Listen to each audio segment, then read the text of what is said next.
오늘 우리에게 주시는 하나님의 말씀 함께 보시겠습니다. 요한복음 3장 16절 17절 말씀입니다. 신약성경 146면입니다. 요한복음 3장 16절과 17절의 말씀을 제가 봉독하겠습니다. 하나님이 세상을 이처럼 사랑하사 독생자를 주셨으니 이는 그를 믿는 자마다 멸망하지 않고 영생을 얻게 하려 하심이라. 하나님이 그 아들을 세상에 보내신 것은 세상을 심판하려 하심이 아니요 그로 말미암아 세상이 구원을 받게 하려 하심이라. 아멘. 할렐루야.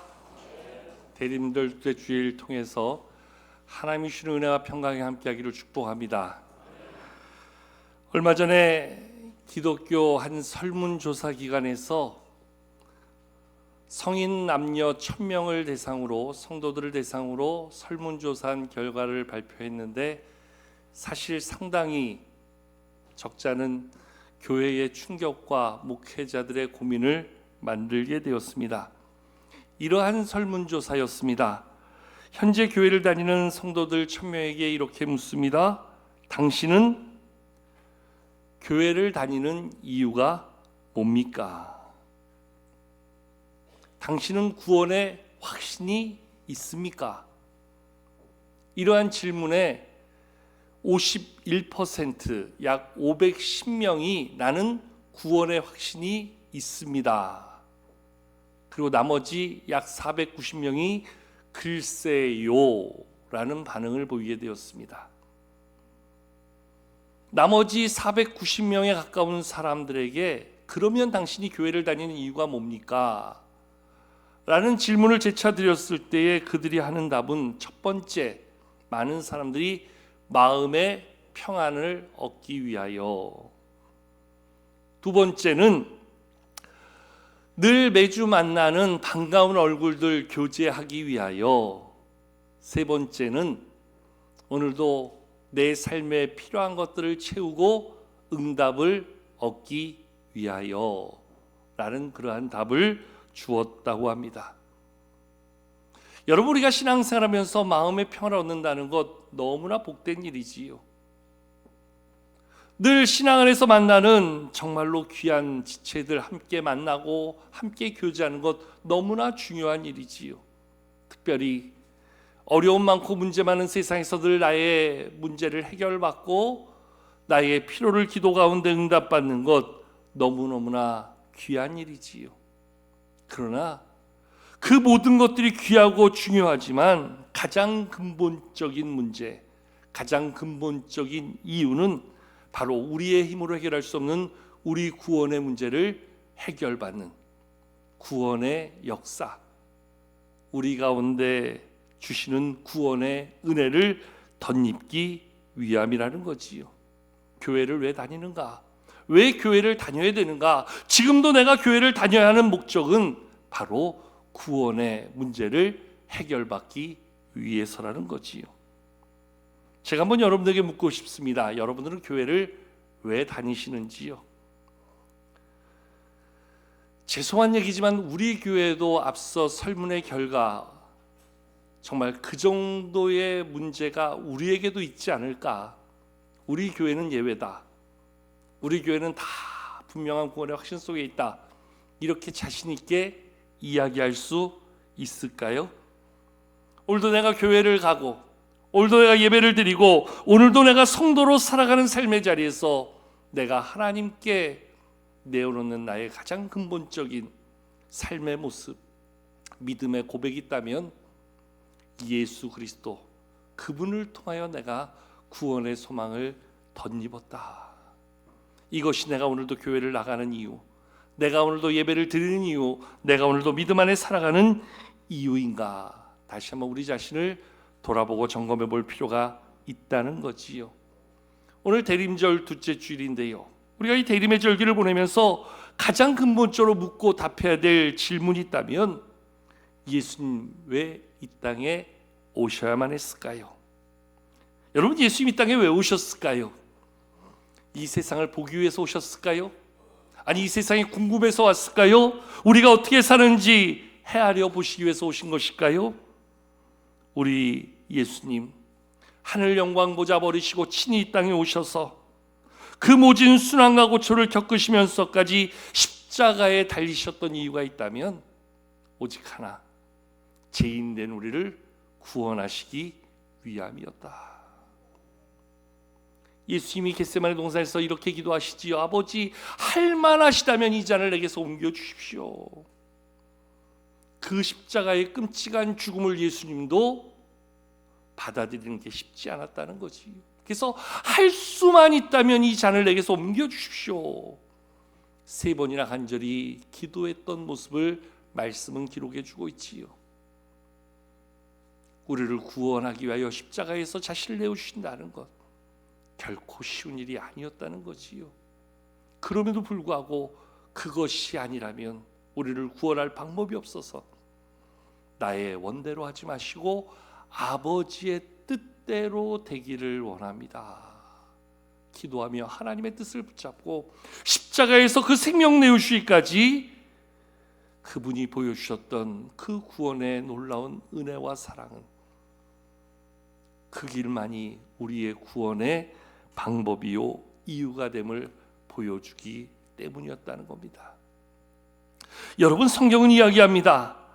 사도행전 4장 12절에서 이렇게 말씀하지요. 다른 이로서는 구원을 받을 수 없나니, 천하 사람 중에 구원을 받을 만한 다른 이름을 우리에게 주신 일이 없다. 오직 예수 그리스도, 그 이름이 유일한 구원의 소망이요 우리 구원의 근거라는 거지요. 오직 예수님만이 우리의 구원의 문제를 해결해 줄 수 있는 유일한 방법이며 유일한 이유가 됨을 이야기해 주고 있다는 겁니다. 이 믿음 가지고 우리는 이제까지 하나님을 바라봤고 하나님 앞에 나왔고 하나님을 향한 믿음으로 살아가고 있다는 거예요. 근데 여러분, 이 세상의 많은 사람들 전혀 그것에 관심을 기울이지 않습니다. 연연하지 않습니다. 심지어는 교회 안에 있는 성도들조차도 점점 이 구원의 문제가 희석되어지고 약해지고 있다는 거예요. 사실 과거 한국 교회의 초기 역사를 보면 가장 힘들고 어려울 때, 국가적으로도 사회적으로도 가정적으로도 개인적으로도 정말 숨쉬기조차 힘든 시대 가운데 이 땅이 복음을 듣게 되었습니다. 그리고 예수 그리스도, 그분이 우리의 소망이 됨을 붙잡으며 그 모진 고난의 시간을 이겨내게 되었지요. 구한말의 그 어려운 시간들, 일제강점기의 그 고통스러운 순간들, 전쟁의 난리통에서 총칼에 우리의 믿음의 선배들이 생명을 잃던 그러한 시절, 전쟁이 끝났을 때 온 사방이 폐허가 되어지고 치열한 가난 속에 살 수밖에 없었을 때 우리들은 오직 예수 그리스도, 그분이 우리의 소망이다. 그분을 바라보면서 정말 지옥 같은 이 세상, 주님 나라 바라보는 것이 유일한 소망이며 유일한 기도의 제목임을 바라보게 되지요. 그런데요, 어느덧 우리나라가 정말 큰 복을 누리며 잘 살게 되었지요.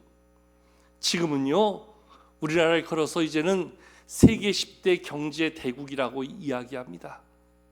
우리는 어렵다고 이야기하는데, 우리는 여전히 힘들다고 이야기하는데, 실제로 보면 과거에 비하면 놀라울 만큼 우리 경제가 얼마나 성장하고 얼마나 경제뿐만 아니라 우리 국가의 여러 가지 지표들이 성장이 되고 높아졌는지 정말 비약적인 발전을 이루었다, 이렇게 이야기를 합니다. 국가만이 아니라 우리 개인의 삶의 자리도 다 그렇게 되었다는 거지요.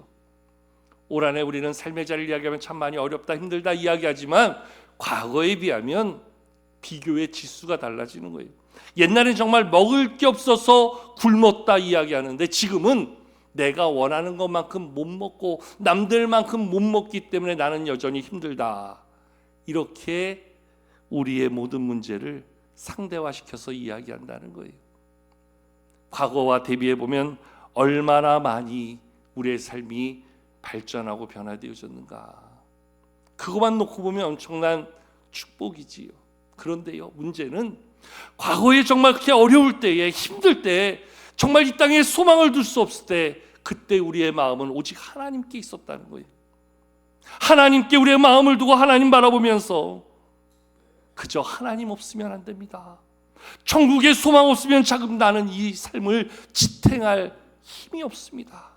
비록 이 땅에서 지금 나는 어렵고 힘들게 살아가지만 주님이 약속하신 천국의 소망이 있기에 그것이 지금의 나를 버티고 이겨내는 힘이 됩니다. 과거에 우리 신앙의 선배들, 성도들이 보였던 신앙의 삶이 바로 그러한 삶이 아니었어요. 제가 어릴 때 들었던 찬송 중에서도요, 그런 찬송이 있어요. 이 땅에 소망이 없이 오직 천국밖에 나의 소망이 없습니다. 그래서 천국을 소망하며 노래 제목도 천국 고대가예요. 이런 찬양인데요, 서쪽 하늘 이상한 구름만 떠도 내 주님 오늘 밤 오시려는가, 가실 때 다시 오마 하신 예수님, 오 주님 어서 속히 오시옵소서.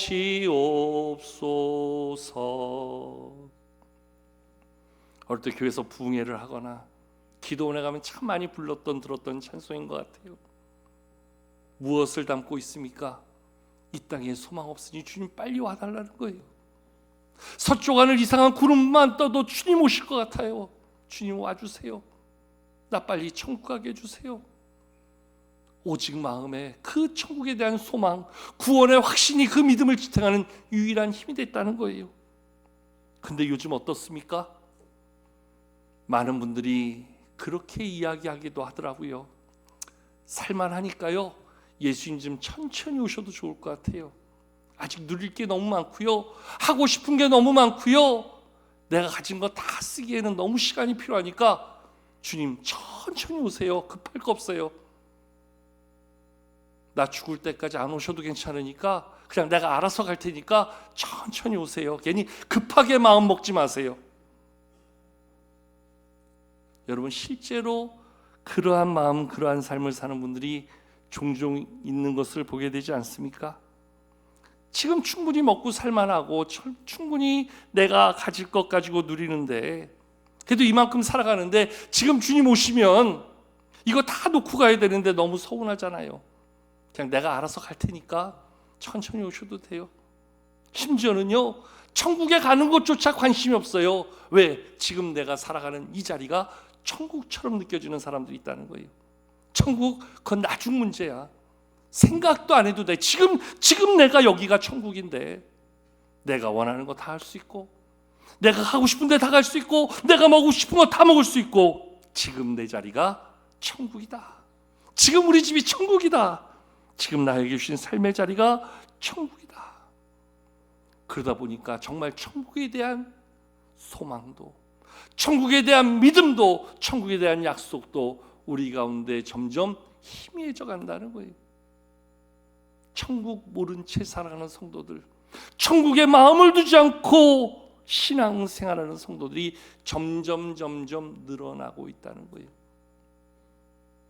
오늘 죽어도 내가 주님 만날 수 있다, 주 앞에 설 수 있다, 주의 은혜로 구원의 은혜를 덧입어 천국에서 주님과 함께 할 수 있다는 이 구원의 확신이 점점 우리 가운데 사라지고 약해지고 있다는 거예요. 여러분, 왜 이런 현상이 벌어지는가? 가만히 보니까 몇 가지 이유가 있더라고요. 혹시 나는 거기에 해당이 안 되는가 한번 생각해 보세요. 첫 번째는 오늘 이 세상의 가치가 점점 종교다원주의화 된다는 거예요. 이 종교다원주의는 뭐냐면, 쉽게 말하면 구원의 방법, 구원의 길, 구원의 근거가 성경은 오직 예수 그리스도를 이야기하지만 세상의 모든 것을 통해서 우리는 구원받을 수 있다 하는 구원의 다원화된 가치를 우리는 이야기한다는 거예요. 우리 속담에 그런 말이 있지요. 뭐로 가도 서울만 가면 된다. 충청도를 끼고 갈 수도 있고, 강원도를 끼고 갈 수도 있고, 전라도를 끼고 갈 수도 있고, 경상도를 끼고 갈 수도 있는데 뭐 서울만 가면 되지 어느 길이 뭐가 중요하겠느냐. 천국도 마찬가지다. 구원도 마찬가지다. 어떠한 방법을 통해서도 구원받으면 되지. 꼭 예수이어야 하겠느냐. 구원에 많은 방법들이 있는데 거기에 너무 연연할 필요 없다.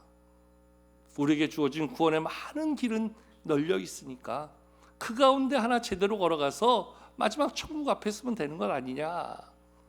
이 땅의 모든 것을 통해서 우리는 구원받을 수 있다고 세상은 가르칩니다. 그래서 다른 종교, 다른 방법을 통해서 얼마든지 우리는 구원에 이룰 수 있으니 굳이 교회를 나가지 않아도, 굳이 믿음을 가지지 않아도, 굳이 하나님께 연연하여 매달리지 않아도 일단 오늘을 즐기고 편하게 살다가 언제라도 우리의 삶이 그 천국으로 이르는 길에 들어서면 되지 않겠느냐. 세상은 그렇게 가르친다는 거예요. 여러분, 정말 그것이 사실이라면 아마 저부터도 참 편하게 살았을 것 같아요. 오늘 이 자리에, 이 귀한 시간에 굳이 이 자리에 앉아 있을 이유도 없을지 모르지요. 왜요? 얼마든지 구원의 길이 널려 있는데 굳이 우리가 예수의 이름 붙잡아, 예수의 말씀 붙잡아 그렇게 살아갈 이유는 없을 테니까요. 근데 여러분, 오늘 우리에게 주신 하나님의 말씀은 뭐라고 가르칩니까? 아까 말씀드렸지요. 다른 이로서는 구원을 얻을 수 없나니. 성경은 분명하게 오직 예수 그리스도만이 우리의 구원의 유일한 방법이요, 우리의 하나님께 나가는 유일한 길이다 말씀해 주고 있어요. 예수님도 요한복음 14장 6절에서 이렇게 말씀해 주고 있지요. 예수께서 이르시되 내가 곧 길이다, 내가 곧 진리다, 내가 곧 생명이다. 나로 말미암지 않고는 아버지께로 올 자가 없다. 단언해서 말씀해 주고 있지요. 오늘 예수님께서 내가 곧 아버지께 나아갈 유일한 길이다 이야기해요. 근데 세상은 예수님을 천국으로 인도하는 유일한 길이 아닌 모든 길 가운데 하나라고 이야기해요. 여러분, 이거를 우리 성경에는 명확하게 우리의 표현으로는 드러나지 않지만 원어 성경이나 영어 성경만 보더라도 거기에 붙은 관사 하나가 우리에게 매우 중요한 기준을 알려주는데요. 세상이 말하는 길은 away, 부정관사를 가지고 이 세상에 널려져 있는 수만 가지 길 가운데 예수가 하나의 길이 될 수도 있다고 가르쳐요. 근데 성경에서 예수님의 말씀은 I am the way, 정관사, 오직 아버지께로 나아갈 수 있는 유일한 길이다. The truth, 하나님께 나아갈 수 있는 예수님만이 유일한 진리다. The life, 예수님만이 유일한 생명이다. 그래서 예수님을 통하지 않거나 아무도 아버지께로 나아갈 수 없다. 이것이 바로 성경이 분명하게 가르쳐주고 있는 말씀이라는 거예요. 여러분, 중요한 것은 세상 사람들은 그렇지 않을지 모르지만 적어도 우리는, 이 자리에 서 있는 저는 하나님의 말씀을 우리에게 주신 가장 중요하고 유일한 진리로 인정하는 사람입니다. 그래서 우리는 말씀이 우리에게 무엇을 가르치고 오늘 우리에게 무엇을 알려주시는가, 다른 이로서는 구원을 받을 수 없다는 거예요. 오직 예수님만이 아버지께 나아가는 유일한 그 길이라는 거예요. 그래서 오늘 그 말씀의 기준을 보니 우리는 예수님을 믿어야 될 이유가, 예수님을 의지하고 붙잡아야 될 이유가, 예수님만이 우리의 소원이 되는 이유가 분명하다는 거지요. 여러분, 세상의 가치 속에서 바라보면 굳이 교회 안 다녀도 되는 거예요. 굳이 우리의 신앙을 하나님께 둘 이유가 없는 거예요.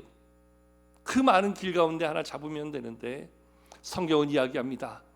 그 많은 길이 있는 것처럼 보이지만 그 길은 다 끊어진 길이요, 막힌 길이다. 어릴 때 보물찾기 게임하면서 이렇게 선 그려서 이렇게 막 길 찾아가는 거 해보신 적 있지요? 여러분, 그거를 한 번에 찾는 비결이 있어요. 아세요? 이건 필살기인데, 그거를요 눈치를 보면서 연필을 가지고 이렇게 가다가 막히면 다시 돌아서 가면 그건 초보예요. 다 그거를요 가운데 중심에서부터 역으로 길을 찾는 거야. 그래가지고 펜 들고 있는 게 아니라 싹 눈으로 보는 거죠. 어느 길로 해가지고 오면은 처음에 시작하는 점으로 딱 연결이 돼요. 그거를 머릿속에 다 그려놓는 거예요. 그래가지고 마치 내가 한 번에 잘 찾아가는 것처럼 이렇게 좀 고민하는 표정을 지으면서 딱 그 길을 외운 대로 딱 가잖아요. 마지막에 정확히 가면은 그냥 이야 너 통찰력이 끝내주는데 제가 이거 초등학교 때 써먹던 방법인데 안 알려주는 건데 오늘 처음으로 공개하는 거예요. 그 길을 아는 자만이 그 길을 찾아갈 수 있는 거예요. 성경은 이야기합니다. 오직 예수만이 구원에 이르는 유일한 길이다. 그것을 알기에, 그것을 믿기에 오늘도 그것을 놓지 못하고 살아가는 것이지요. 그 길이 아니라 생각하면 우리는 굳이 예수의 길을 붙잡을 필요가 없고 거기에 연연하지 않기에 세상 사람처럼 살아갈 수밖에 없는 것이지요. 즉 구원의 확신이 흔들리고 약해질 수밖에 없다는 거예요. 여러분, 왜 우리가 구원의 확신을 갖지 못하는가? 두 번째 이유가 있어요. 우리는 착각하는 것 중에 하나가 구원은 나의 공로나 의로 간다고 생각하는 거예요. 우리가 구원을 받는다라고 이야기할 때 적어도 우리가 가지고 있는 기본적인 상식은 구원에 이를 만한 합당한 삶이 우리에게 필요하지 않겠는가? 적어도 남들보다 더 선하게 살고 더 바르게 살고 더 착하게 살고 더 선한 삶의 증거를 이루어야지만 내가 구원받을 수 있는 것 아닌가? 여러분, 우리가 의롭게 살았기 때문에 구원받았습니까? 내가 이제까지 남들보다 착하게 살아서 내가 구원받았습니까? 내가 내세우고 자랑할 만한 모습이 나에게 있었기 때문에 나는 지금 구원을 말할 수 있는 겁니까? 아니지요. 만약에 내가 나의 공로나 의로 구원에 이룰 수 있었다 그러면 나는 그 나의 구원에 내 의로움을 자랑하게 되고 우리의 구원은 하나님의 은혜가 아닌 나의 수고로 만든 나의 공로와 대가의 결과물이지요. 내 힘으로 얻은 구원이 아니라는 거예요. 내 능력으로 얻은 구원이 아니라는 거예요. 정말 죄인된 내가 얻은 하나님의 전적인 은혜의 선물이다. 자격으로 받은 게 아니고 능력으로 받은 게 아니고 내 실력으로 얻은 것이 아니라 나에게 베풀어 주시는 전적인 하나님의 은혜가 오늘 나에게 그 구원을 베풀어 주셨다. 그래서 우리는 그 구원의 은혜 가운데 감사하며 그 구원의 은혜 가운데 감격하며 우리의 삶으로 하나님 앞에 나와 예배하고 우리의 가진 것으로 주님의 일에 힘쓰는 진정한 헌신의 기쁨을 이루게 되어지는 것이지요. 내 힘으로 얻은 게 아니고 내 능력으로 얻은 게 아닌데 사람들은 자꾸 내가 뭔가 잘해야지만 내가 뭔가 남달라야지만 구원받을 수 있다라고 생각하는 거예요. 그래서 아직 그러한 삶을 못 살기에 나는 구원받지 못했다라고 생각하는 거예요. 여러분, 우리 가운데 누구도 자기의 의로 구원받을 자 없고 자기의 능력으로 구원받을 자 없다는 거지요. 오늘 본 말씀은 우리에게 그것을 알려주고 있는 거예요. 자, 우리 본 말씀 오늘 요한복음 3장 16절 17절 다시 한번 같이 한번 읽어보실까요? 함께 한번 읽겠습니다. 시작. 하나님이 세상을 이처럼 사랑하사 독생자를 주셨으니 이는 그를 믿는 자마다 멸망하지 않고 영생을 얻게 하려 하심이라. 하나님이 그 아들을 세상에 보내신 것은 세상을 심판하려 하심이 아니요 그로 말미암아 세상이 구원을 받게 하려 하심이라. 아멘. 여러분, 하나님이 세상을 이처럼 사랑하셨다 말씀하고 있어요. 여기서 말하는 사랑은 불쌍히 여겨주셨다는 거예요. 죄인된 우리를 긍휼히 여겨주셨다는 거예요. 우리를 버릴 수 없는 안타까운 마음으로 그 우리를 구원하시기 위한 그러한 사랑의 마음을 가지셨다는 거예요. 그래서 독생자를 내어주셨다. 그 아들을 내어주셨다. 그래서 우리는 누구든지 그를 믿는 자마다 멸망하지 않고 영생을 얻게 되었다 말씀해 주고 있어요. 오늘 하나님이 예수 그리스도 그 아들을 세상에 보내신 것은 단순히 세상을 심판하시기 위함이 아니라 우리를 그로 말미암아 구원받게 하기 위함이었다. 우리를 구원하시기 위해서 그 아들을 보내주시고 그 아들로 말미암아 우리는 구원에 이룰 수 있게 되었다. 자격도 조건도 없이 가장 못나고 가장 연약하고 가장 불쌍한 우리들에게 하나님은 구원의 은혜를 베풀어 주셨다 이야기하는 거지요. 우리가 구원의 은혜를 말할 수 있는 것은 자격 없는데 받았다는 거예요. 우리가 한 것 없는데 주셨다는 거예요. 그래서 그걸 우리는 은혜의 선물이다 이렇게 이야기하고 그것에 대한 감사로 하나님을 바라보고 그 감사 가운데 살게 만들어 주신 거지요. 오늘도 우리가 하나님을 예배하는 이유는 구원받기 위해서 예배하는 거 아니에요. 이미 주신 구원의 은혜가 있기에 그 구원의 기쁨을 가지고 나를 구원하신 은혜에 감사하여 하나님께 찬송하고 기도하고 우리의 예물 드려 하나님의 영광에 힘쓰는 자가 되겠습니다. 그 고백을 주 앞에 내어드리는 자리가 바로 예배의 자리라는 거예요. 근데 우리는 착각하지요. 예배 열심히 드려주고 구원받는 줄 알아요. 교회 열심히 다녀주고 구원받는 줄 알아요. 여러분, 우리가 그거 한다고 해서 구원에 이를 자는 아무도 없다는 거예요.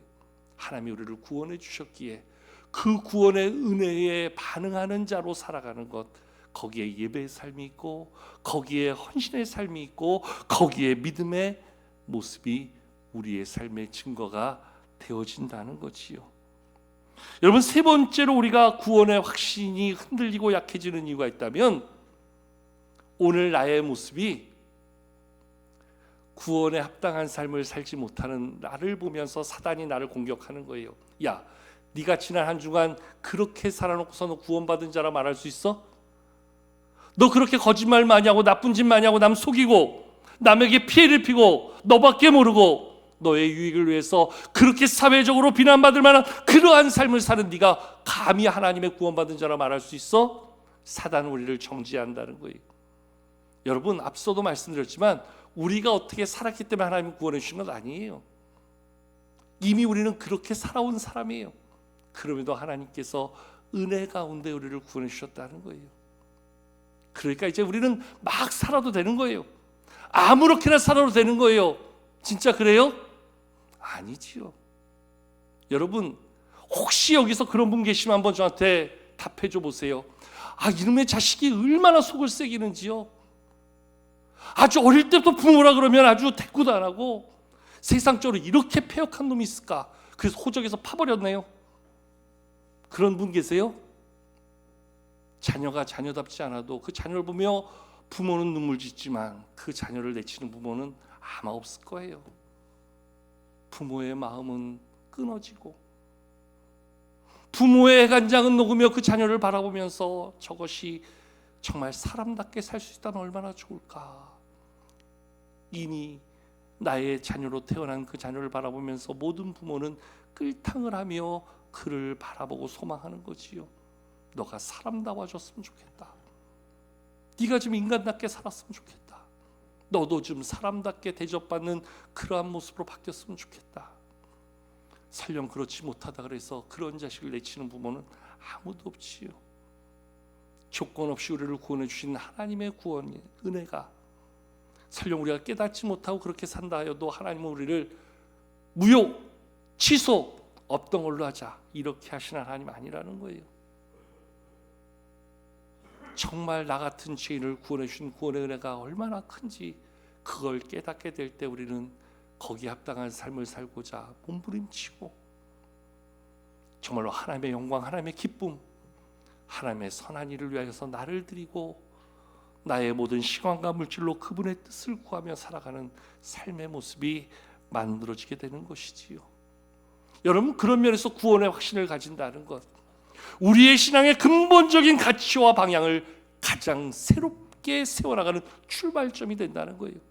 내가 하나님의 구원받은 성도가 되었다. 나는 지금도 하나님의 구원받은 성도로 천국을 소망하며 이 땅을 믿음의 사람으로 살아간다. 이것이 분명해지는 순간 우리는 이 땅에서 내가 어떻게 살며 무엇을 위해 살며 하나님 앞에서 어떠한 신앙의 가치로 하나님의 영광을 이루어야 될까, 근본적인 기준을 세워갈 수 있는 가장 분명한 가치를 거기에서부터 만들 수 있게 되는 것이지요. 여러분, 그럼 내가 구원받았다는 것을 알 수 있는 증거가 뭘까요? 이렇게 이야기할 수 있을 것 같아요. 오늘도 주 앞에 나와 예배할 수 있는 마음을 주신 것, 하나님이 나를 자녀 삼아주지 않았다면 내가 굳이 이 시간 여기 나와 있을 이유가 뭐가 있겠어요? 이 자리에 앉아서 이 이야기를 들을 이유가 뭐가 있겠어요? 여러분, 예배 드린다고 구원받는 건 아니지만 내가 오늘 이 자리에서 예배를 드린다는 것은 이미 하나님이 나를 구원해 주신 것에 대한 하나님의 응답의 사인이라는 거예요. 하나님이 나를 구원해 주셨구나, 나를 하나님께서 천국 백성 삼아 주셨구나, 하나님이 나에게 구원의 확신 주시고 구원의 소망 가운데 살게 해주셨구나.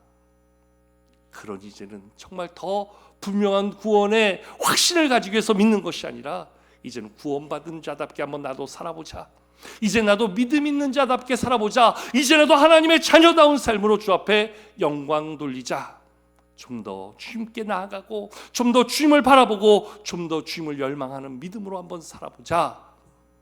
이 결단이 오늘도 주님 앞에 나와 예배하는 우리들의 모습, 또 한 주간을 살아갈 때 믿음으로 살아야 될 분명한 이유가 된다는 것이지요. 저와 여러분들의 삶에 주신 구원의 약속, 구원의 소망, 구원의 기쁨 가지고 우리 하나님의 나라를 바라보며 믿음으로 달려갈 수 있는 또 한 주간의 삶이 되기를 축복합니다. 저와 여러분들의 삶이 하나님의 기쁨이 되고 하나님이 우리를 바라보시는 진정한 하나님의 큰 기쁨의 열매가 될 수 있도록 또 한 주간도 이 대림절 이 땅에 나를 구원하시기 위해 오신 예수님을 바라보며 그 구원의 은혜에 합당한 삶으로 믿음의 자리 만들어가는 저와 여러분 모두가 될 수 있기를 주님의 이름으로 간절히 축복합니다.